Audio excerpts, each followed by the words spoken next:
Hello' students, কি খবৰ তোমালোকৰ? আশা কৰিছোঁ তোমালোক সকলো ভালেই আছা। বহুকেইজন ষ্টুডেণ্টে আমাক কমেণ্ট ছেকশ্যনত কৈছিলে বা হোৱাটছআপতো মেছেজ কৰি সুধিছিলে যে ছাৰ আমাক ক্লাছ 8ৰ ছায়েন্সৰ এনুৱেল এক্সামৰ কাৰণে কি কি ইম্পৰ্টেণ্ট হয় সেইখিনি আমাক অলপমান কৈ দিব লাগে। গতিকে আজিৰ এই ভিডিঅ'টিত ইয়াতে পাৰ্ট 1ত, ঠিক আছে, পাৰ্ট 1ত আমি প্ৰথম 6টা লেশ্যনৰ কি কি ইম্পৰ্টেণ্ট হয় এইখিনি তোমালোক কৈ দিম পাৰ্ট 1ত, ঠিক আছে। নেক্সট পাৰ্ট 2ত তোমালোকক লেশ্যন নম্বৰ 12লৈকে, ঠিক আছে, লেশ্যন নম্বৰ 7ৰ পৰা 12লৈকে পাৰ্ট 2ত তোমালোকক কৈ দিম। আৰু পাৰ্ট 3ত বাইকেইটা লেশ্যনৰ কি কি ইম্পৰ্টেণ্ট আছে সেইখিনি তোমালোকক কৈ দিম, ঠিক আছে। গতিকে ভিডিঅ'টো মনোযোগেৰে শেষলৈকে চাই থাকিবা। এতিয়া প্ৰথম যিটো অধ্যায় আছে, অধ্যায়টিৰ নাম হৈছে শস্য উৎপাদন আৰু ব্যৱস্থাপনা, ক্ৰপ প্ৰডাকশ্যন এণ্ড মেনেজমেণ্ট। ইয়াৰ পৰা তোমালোকৰ পৰীক্ষাৰ কাৰণে ইম্পৰ্টেণ্ট হৈছে এইখিনি খাৰিফ শস্য আৰু ৰবি শস্য কাক বোলে, এইখিনি ইম্পৰ্টেণ্ট, ঠিক আছে। একেবাৰে ভেৰি ইম্পৰ্টেণ্ট, তোমালোকে মিছ নকৰিবা, তোমালোকে ধুনীয়াকৈ নোট কৰি লোৱা। তোমালোকৰ ইয়াৰ পৰা 2 নম্বৰ আহিবই। খাৰিফ শস্য কাক বোলে আহিব পাৰে, নহ'লে ৰবি শস্য কাক বোলে আহিব, নহ'লে তোমালোকক এনেকৈ দিয়া থাকিব, মাকৈ দিয়া থাকিব, বাদাম দিয়া থাকিব, তাৰপিছত মটৰ দিয়া থাকিব, বুট দিয়া থাকিব। তাৰপিছত তোমালোক ভাগ কৰি লিখিব দিব যে তলৰ কোনবিধ খাৰিফ শস্য আৰু কোনবিধ ৰবি শস্য, ঠিক আছে। এতিয়া নেক্সট এটা ইম্পৰ্টেণ্ট 1 নম্বৰৰ কুৱেশ্যন এটা কেতিয়াবা দি দিয়ে বা খালী ঠাই পূৰ কৰা দিয়ে। শস্য উৎপাদনৰ প্ৰথম কামটো কি হয়? শস্য উৎপাদনৰ প্ৰথম কামটো হৈছে মাটি চহোৱা। এইটো তোমালোকে মনত ৰাখিবা, ঠিক আছে। এইটো তোমালোকৰ বাবে ইম্পৰ্টেণ্ট হয়। নেক্সট তোমালোকে ইয়াৰে চাব লাগিব, ইম্পৰ্টেণ্টখিনি মই তোমালোক কৈ দিম, ঠিক আছে। এইটো চাবা যে বীজ সিঁচাটো হৈছে শস্য উৎপাদনৰ আটাইতকৈ প্ৰয়োজনীয় কাম। তোমালোক যদি সোধে ডেছ শস্য উৎপাদনৰ আটাইতকৈ প্ৰয়োজনীয় কাম, গতিকে কি হ'ব? বীজ সিঁচাটো হ'ব। বীজ সিঁচাটো হৈছে শস্য উৎপাদনৰ আটাইতকৈ প্ৰয়োজনীয় কাম। তাৰপিছত তোমালোকে চাব লাগিব জৈৱিক সাৰ আৰু ৰাসায়নিক সাৰৰ পাৰ্থক্য, ঠিক আছে। জৈৱিক সাৰ কাক বোলে, ৰাসায়নিক সাৰ কাক বোলে, জৈৱিক সাৰ প্ৰয়োগ কৰিলে কি হয়, ৰাসায়নিক সাৰ প্ৰয়োগ কৰিলে কি হয়, কোনবিধ সাৰ খেতিত প্ৰয়োগ কৰিব লাগে, কোনবিধ সাৰ কৰিব নালাগে, গোটেইখিনি তোমালোকে চাব লাগিব, ঠিক আছে। ইয়াত হয়তো তোমালোকক পাৰ্থক্যও লিখিব দিব পাৰে, জৈৱিক আৰু ৰাসায়নিক সাৰৰ মাজত থকা পাৰ্থক্য, বা তোমালোক কুৱেশ্যনটো অলপ বনাই দিব পাৰে। তোমালোকে এইখিনি অলপমান ধুনীয়াকৈ পঢ়িবা। তোমালোকৰ জৈৱিক আৰু ৰাসায়নিক সাৰৰ ৰিলেটেড কুৱেশ্যন এটা অহাৰ চান্স আছে, ঠিক আছে। নেক্সট তোমালোকে শস্যাৱৰ্তনটো চাবা। শস্যাৱৰ্তন কি, এনেকৈ কুৱেশ্যন এটা দি দিব পাৰে যে মাটিৰ পোষক দ্ৰব্য পুনৰ ঘূৰাই অনাৰ আন এটা পদ্ধতিকে কোৱা হয় শস্যাৱৰ্তন, ক্ৰপ ৰোটেশ্যন বুলি কোৱা হয়, ঠিক আছে। নেক্সট তোমালোকে ইয়াৰ পৰা চাবা মাটিত নাইট্ৰজেনৰ পৰিমাণ বৃদ্ধি কৰাত কিহে সহায় কৰে, ঠিক আছে। এইটো চাবা মাহজাতীয় শস্য উদ্ভিদৰ, ঠিক আছে। এইটো ইম্পৰ্টেণ্ট, এইখিনিৰ পৰা তোমালোকৰ পৰীক্ষাত অহাৰ চান্স আছে। আৰু ইয়াতে মই যে অলপ আগত তোমালোকক ক'লোঁ জৈৱিক সাৰ আৰু ৰাসায়নিক সাৰৰ পাৰ্থক্য, ইয়াতে ধুনীয়াকৈ দি থোৱা আছে, ঠিক আছে। এতিয়া বহুতো ছাত্ৰ ছাত্ৰীয়ে এটা ভুল কাম কৰে, ইয়াতে তোমালোকে এইখিনি লিখিলেই হ'ল ৰাসায়নিক সাৰ কি হয়, ঠিক আছে, পাৰ্থক্যত। ইয়াতে তোমালোকে গোটেইখিনি নিলিখিলেও কথা নাই, তোমালোকে এইখিনি লিখিলেই হ'ব, জৈৱিক সাৰ এবিধ প্ৰাকৃতিক দ্ৰব্য। তাৰপিছত এইটো মুখস্থ কৰিব, এইটো সহজ হয়, ঠিক আছে। এনেকৈ 2টা বা 3টা তোমালোকে চালেই হ'ব, 4টা তোমালোকৰ নাহে, ঠিক আছে। 2 বা 3 নম্বৰ তোমালোকৰ ইয়াতে দিয়া থাকিব। 3 নম্বৰতে 3টাকৈ তোমালোকে পাৰ্থক্য লিখিবলৈ লাগিব। আশা কৰিছোঁ বুজি পালা। নেক্সট তোমালোকে ইয়াৰে চাব লাগিব, ইম্পৰ্টেণ্ট হৈছে আৰু এইকেইটা পাঠৰ যিহেতু আগতেও কুৱেশ্যন আহিছে, ইয়াৰ পৰা বহুত বেছি কুৱেশ্যন তোমালোকৰ নাহে, ঠিক আছে। তোমালোকৰ পাৰ্ট 3টো তোমালোকে মিছ নকৰিবা, পাৰ্ট 3 তোমালোকৰ বহুত বেছি ইম্পৰ্টেণ্ট হ'ব, সেই ভিডিঅ'টো তোমালোকে চাবা। নেক্সট ইয়াৰ পৰা চাবা তোমালোকে শস্য চপোৱাৰ প্ৰধান উৎসৱসমূহৰ নাম। শস্য চপোৱাৰ প্ৰধান উৎসৱসমূহ কি হয়? ভোগালী বিহু, পোংগল, বৈশাখী, ঠিক আছে। এইবোৰ হৈছে শস্য চপোৱাৰ প্ৰধান উৎসৱ। নেক্সট তোমালোকে পাবা অনুশীলনীও তোমালোকে চাবা। এইটো ইয়াৰে বি নম্বৰটো শস্য সিঁচাৰ আগতে মাটিডৰা কি কৰা হয়? চহোৱা হয়, এইটো চাবা। নেক্সট আৰু ইম্পৰ্টেণ্ট হৈছে এইটো চি নম্বৰটো, নষ্ট হোৱা বীজবোৰ পানীত কি হৈ থাকে? উপঙি থাকে। আৰু 2 নম্বৰটো তোমালোকৰ বাবে ইম্পৰ্টেণ্ট হয়, খাৰিফ শস্যৰ কোনখিনি, ৰবি শস্য কোনখিনি, মই আগতেও ক'লোঁ, গতিকে ইয়াতো এবাৰ কৈ দিছোঁ, এইখিনি চালেই হ'ব তোমালোকৰ, ঠিক আছে। তাৰপিছত তোমালোকে চাব লাগিব প্ৰশ্ন নম্বৰ 8টো আৰু 9টো। একে লেঠাৰীয়ে শস্যৰ উৎপাদন কৰিলে মাটিডৰাত কেনে প্ৰভাৱ পৰে বৰ্ণনা কৰা, আৰু অপতৃণ কি, সিহঁতক কেনেকৈ নিয়ন্ত্ৰণ কৰিব পৰা যায়।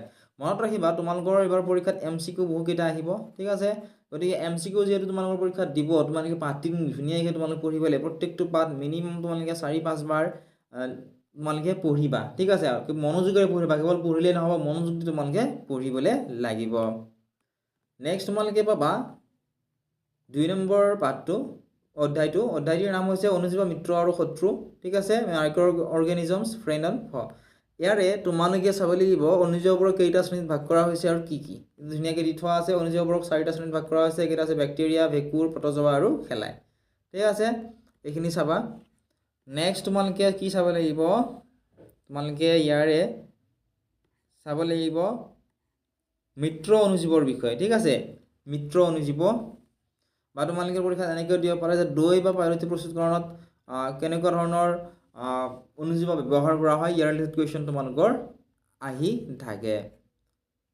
নেক্সট তোমালোকে এইটো চাবা দৈত কোনটো বেক্টেৰিয়া থাকে ঠিক আছে অৰ্থাৎ কোনটো অনুজীৱই গাখীৰক দৈ হোৱাত সহায় কৰে এইটো মনত ৰাখিবা লেক্টোবেচিলাছ নামৰ যে অনুজীৱ আছে অনুজীৱবিধে গাখীৰক কি কৰে থৈ দিলে দৈলৈ পৰিৱৰ্তিত হোৱাত সহায় কৰে এইটো ইম্পৰ্টেণ্ট হয় নেক্সট তোমালোকে ইয়াৰ পৰা চাব লাগিব কিনবনৰ আৱিষ্কাৰ কোনে কৰিছিল আৰু কেতিয়া কৰিছিল লুই পেষ্টিয়াৰে কৰিছিল 1857ত এইটো তোমালোকৰ বাবে ইম্পৰ্টেণ্ট হয় নেক্সট ইয়াৰে চাবা এণ্টিবায়'টিক কি হয় এণ্টিবায়'টিক কেতিয়া ইউজ কৰা হয় এইটো তোমালোকে চাবা দুবিধ এণ্টিবায়'টিকৰ নাম মনত ৰাখিবা ষ্ট্ৰেপ্টমাইচিন টেট্ৰাচাইক্লিন এৰিথ্ৰমাইচিন আদিবোৰ হৈছে কিছুমান এণ্টিবায়'টিকৰ উদাহৰণ সেইখিনি তোমালোকে চাবা তাৰপিছত তোমালোকে ইয়াৰ চাব লাগিব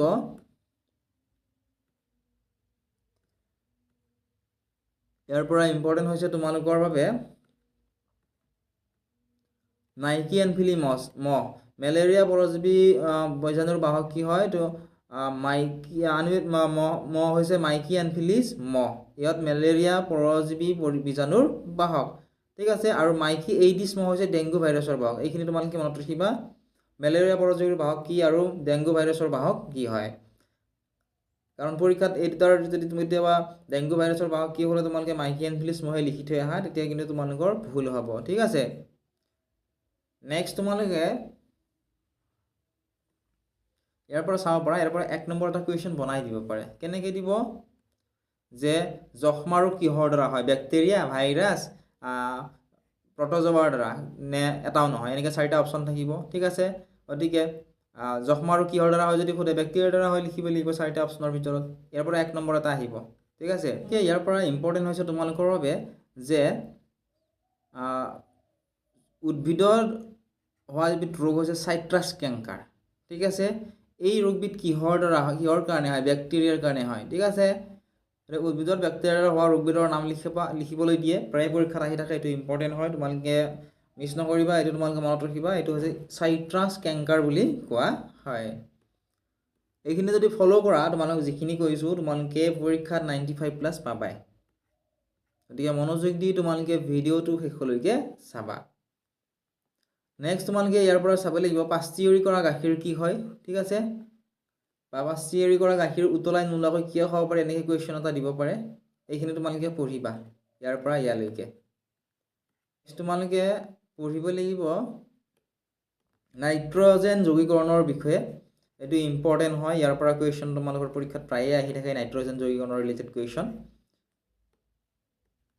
এইখিনি চাবা কেনেদৰে নাইট্ৰজেন যৌগীকৰণ কৰা হয় ঠিক আছে তাৰপিছত বায়ুমণ্ডলত কিমান % নাইট্ৰজেন গেছ আছে এইটো 78% কিন্তু একচুৱেল যিটো পাৰ্চেণ্ট সেইটো আছে 78.08% কিন্তু এপ্ৰক্সিমেটলি এইটো 78% বুলি ধৰা হয় কুৱেশ্যনটো কেতিয়াবা পৰীক্ষাত এনেদৰে দিব পাৰে যে বায়ুমণ্ডলত আটাইতকৈ বেছি পৰিমাণে থকা গেছবিধৰ নাম কি তেতিয়াহ'লে হ'ব নাইট্ৰজেন গেছ এইটো মনত ৰাখিবা ঠিক আছে তাৰপিছত তোমালোকে চাব লাগিব ইয়াৰে গেছৰ সহায়ত সুৰা প্ৰস্তুত কৰা হয় এইটো আৰু এইটো চাবা চি আৰু ডিটো ঠিক আছে তাৰপিছত শুদ্ধ চিন দিয়াৰ তোমালোকে চাবা এইটো চি নম্বৰটো চাবা তাৰপিছত তোমালোকে চাবা ডি নম্বৰটো এই দুটা তোমালোকৰ বাবে ইম্পৰ্টেণ্ট হয় নেক্সট তোমালোকে চাব পৰা ইয়াৰে প্ৰশ্ন নম্বৰ 6টো ইয়াৰে থকা বহুকেইটা প্ৰশ্নৰ উত্তৰ মই আগতে তোমালোক দেখাই দিলোঁ কোনখিনি পঢ়িব যেনে অনুজীৱৰ ডাঙৰ ভাগবোৰ কি আগতে চাব দিলোঁ তোমালোক হয়নে এইটো ইম্পৰ্টেণ্টেই হয় আগতে ক'লো আৰম্ভণিতে তোমালোকক পাঠটোৰ আৰম্ভণিত আৰু এইটো ইম্পৰ্টেণ্ট আৰু অনুজীৱৰ উপকাৰিতাৰ বিষয়ে 10 শাৰী নহয় তোমালোকে 4-5টা বাক্য চাই যাবা তেতিয়া তোমালোকৰ পৰীক্ষাত আহিব ঠিক আছে নেক্সট তোমালোকে পাবা 3 নম্বৰ পাঠটিৰ নাম হৈছে সাংশ্লেষিক আঁহ আৰু plastic synthetic fibres and plastics ঠিক আছে এইটো পাঠটো তোমালোকৰ বাবে ইম্পৰ্টেণ্ট হয় তোমালোকে এই পাঠটোৰ চাব লাগিব নাইলন কি আঁহ এইটো কুৱেশ্যন আহে প্ৰাকৃতিক নে মানৱ সৃষ্ট আঁহ নাইলন হৈছে এবিধ মানৱ সৃষ্ট আঁহ ঠিক আছে নেক্সট তোমালোকে চাবা ইয়াৰ পৰা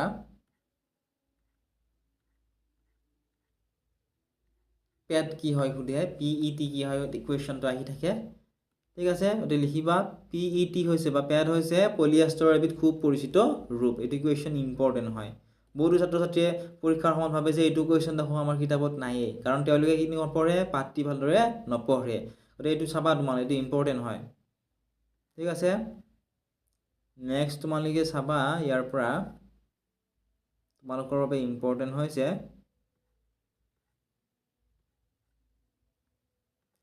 থাৰ্মোপ্লাষ্টিক বা তাপনমনীয় প্লাষ্টিক ঠিক আছে বহুতেই ছাত্ৰ ছাত্ৰীয়ে পৰীক্ষাত থাৰ্মোপ্লাষ্টিক আৰু থাৰ্মোচেটিং প্লাষ্টিকৰ বিষয়ে পঢ়ি যায় কিন্তু থাৰ্মোপ্লাষ্টিকক যে তাপনমনীয় প্লাষ্টিক বুলি কোৱা হয় বা তাপদ্ৰব্য থাৰ্মোচেটিঙক যে তাপদ্ৰব্য প্লাষ্টিক বুলি কোৱা হয় নাজানে গতিকে তোমালোকে যেতিয়া মুখস্থ কৰিবা তেতিয়া থাৰ্মোপ্লাষ্টিক বা তাপনমনীয় প্লাষ্টিক কাক কয় ইয়াৰ উদাহৰণবোৰ এইবোৰ তোমালোকে ডাইৰেক্টলি চাই যাবা কেৱল থাৰ্মোপ্লাষ্টিক বা থাৰ্মোচেটিং বুলি চালে নহয় পৰীক্ষাত যদি আকৌ দি দিয়ে তাপনমনীয় প্লাষ্টিক আৰু তাপদ্ৰব্য প্লাষ্টিকৰ মাজত ডিফাৰেন্সটো লিখিবলৈ দিয়ে ঠিক আছে তেতিয়া তোমালোকে ভাবিবা যে আমি এইটো পঢ়ি নাই গতিকে আমি এইটো লিখিব নোৱাৰো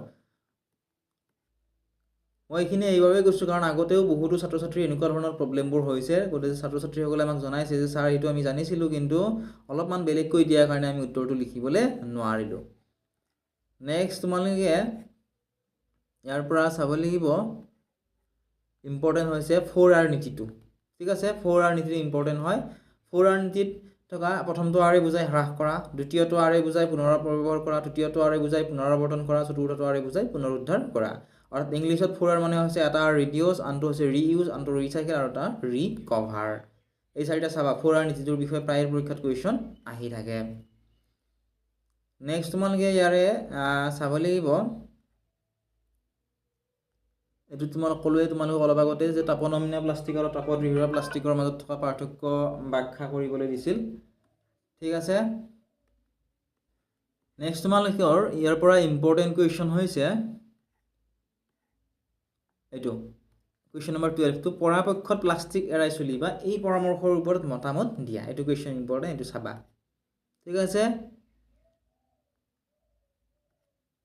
নেক্সট তোমালোকে পাবা অধ্যায় নম্বৰ 4 অধ্যায়টিৰ নাম হৈছে পদাৰ্থ ধাতু আৰু অধাতু মেটেলছ এণ্ড নন মেটেলছ ঠিক আছে এইটো অধ্যায় তোমালোকৰ বাবে ইম্পৰ্টেণ্ট হয় ইয়াৰ পৰা বহুকেইটা কুৱেশ্যন তোমালোকৰ আহিব পৰীক্ষাত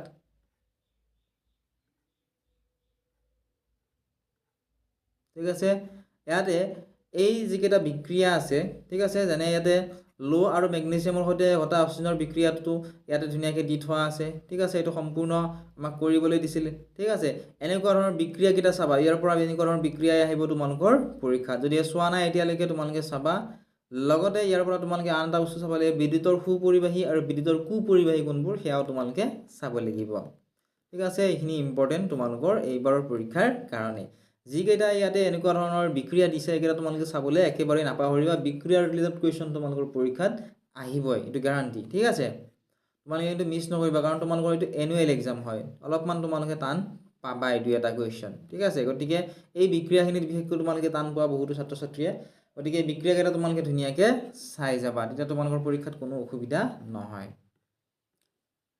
এতিয়া আহা আমি নেক্সট চাও নেক্সট কি দিয়া আছে চোৱা ধাতু আৰু অধাতুৰ ব্যৱহাৰ এনে অলপমান চাই যাব পৰা পৰীক্ষাত অহাৰ বেছি চান্স নাই ইয়াৰ পৰা কুৱেশ্যন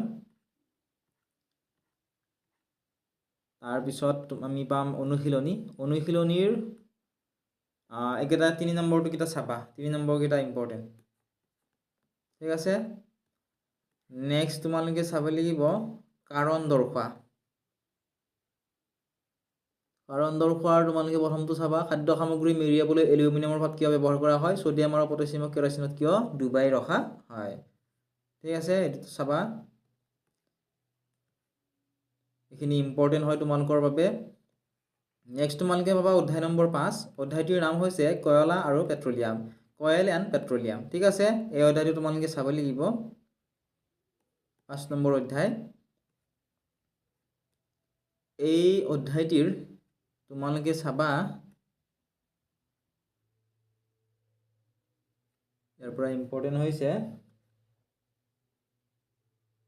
কক কি। ঠিক আছে, কক কি এইখিনি চাবা, এইটো ইম্পৰ্টেণ্ট। পৰীক্ষাত কেতিয়াবা দি দিয়ে ইয়াৰ পৰা কুৱেশ্যন এটা বনাই ধুনীয়াকৈ। ঠিক আছে, কক কি চাবা। কক হৈছে এবিধ কঠিন, সছিদ্ৰ আৰু কলাবৰণীয় পদাৰ্থ। এইটো ইম্পৰ্টেণ্ট। নেক্সট তোমালোকে চাবা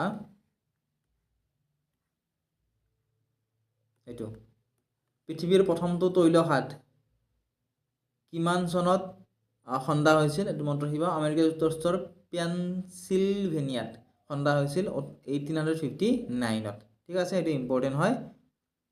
লগতে তোমালোকে চাবা যে অসমৰ প্ৰথমতে ক'ত তেল আৱিষ্কাৰ হৈছিল। ঠিক আছে, আৰু অসমৰ তেল পোৱা ঠাইসমূহৰ নাম তোমালোকে মনত ৰাখিবা। এইখিনি ইম্পৰ্টেণ্ট তোমালোকৰ পৰীক্ষাৰ কাৰণে। নেক্সট তোমালোকে চাবা লিকুইফাইড পেট্ৰলিয়াম গেছ চমুকৈ LPG কিহৰ কাৰণে ব্যৱহাৰ কৰা হয়? এইটো ইম্পৰ্টেণ্ট হয়।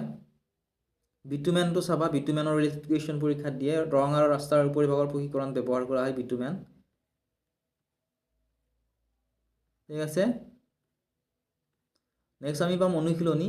অনুশীলনীৰ তোমালোকে 1 নম্বৰটো চাবই লাগিব। CNG আৰু LPGৰ ইন্ধন ব্যৱহাৰ কৰাৰ সুবিধাসমূহ কি কি? লগতে এইটো মই ক'লোৱে তোমালোকক ৰাস্তা বনাওঁতে ওপৰৰ তৰফত ব্যৱহাৰ কৰা পেট্ৰলজাত সামগ্ৰীটোৰ নাম কি? এইটো অলপ আগতে কৈ দিলোঁ, তোমালোকে এইটো চাব লাগিব। তাৰপিছত তোমালোকে চাব লাগিব question number 5। Question number 5 important এই চেপ্টাৰটোৰ পৰা।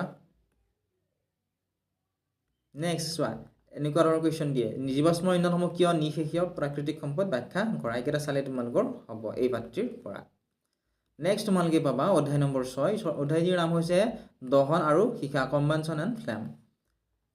দহন আৰু সীসাৰ এই পাঠটিৰ পৰা তোমালোকৰ ইম্পৰ্টেণ্ট হৈছে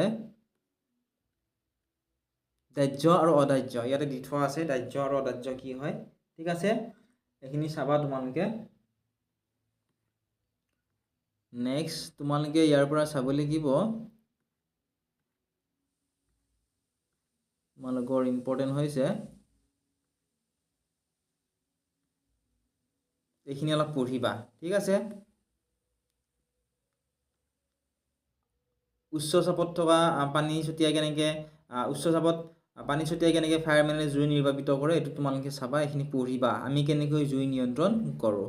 এইখিনি ধুনীয়াকৈ পঢ়িবা। এইখিনি ইয়াৰ পৰা তোমালোকৰ এটা কুৱেশ্যন বনাই দিব।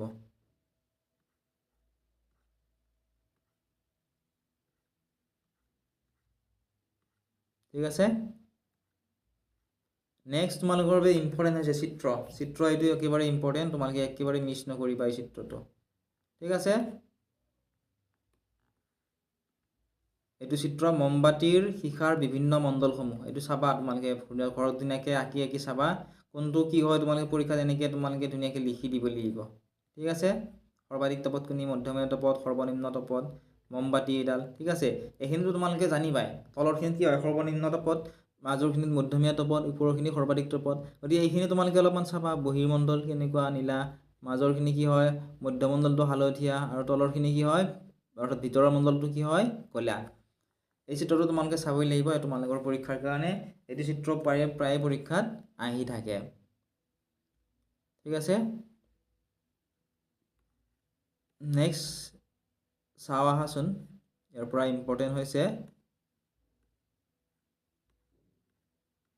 অনুশীলনীৰ চোৱা 3 নম্বৰটো চাবা। যান বাহনত CNGৰ ব্যৱহাৰে আমাৰ নগৰবোৰত কিদৰে প্ৰদূষণ কমাইছে ব্যাখ্যা কৰা। এইটো ইম্পৰ্টেণ্ট হয়। নেক্সটটো তোমালোক এইটো ক'লোৱে মই তোমালোক মমবাতি সীসাৰ চিত্ৰ আঁকি চিহ্নিত কৰা। এইটো অলপ আগত কৈ দিলোঁ, এইটো চাবা। নেক্সট তোমালোকে চাবা 7 নম্বৰটো ইন্ধনৰ কেলৰিমান প্ৰকাশ কৰা এককটোৰ নাম। নেক্সট এইটো 12 নম্বৰটো মামৰে ধৰা প্ৰক্ৰিয়াটোক দহন বুলি ক'ব পাৰিনে? ইয়াৰ বিষয়ে অলপ লিখিব দিব পাৰে। ঠিক আছে, এইটো তোমালোকে চাবা। আশা কৰিছোঁ এই ভিডিঅ'টোৰ পৰা অলপমান হ'লেও উপকৃত হ'লা যদি ভিডিঅ'টো চাই ভাল পাইছা তোমালোকে পাৰ্ট 2 বুলি লিখি কমেণ্ট ছেকশ্যনত কমেণ্ট কৰি দিয়া আৰু ইয়াৰে উত্তৰসমূহ তোমালোকে আমাৰ এপত পাবা ঠিক আছে এপত তোমালোকে কুৱেশ্যন পেপাৰবিলাকো পাবা PYQ সেই কুৱেশ্যন পেপাৰসমূহ একেবাৰে ফ্ৰী হয় আৰু যদি বিচৰা তোমালোকে অনলাইন ক্লাছটো আমাৰ এপত কৰিব পাৰিবা এতিয়া ডেছক্ৰিপশ্যনত দিয়া লিংকত ক্লিক কৰি এপটো ডাউনলোড কৰি লোৱা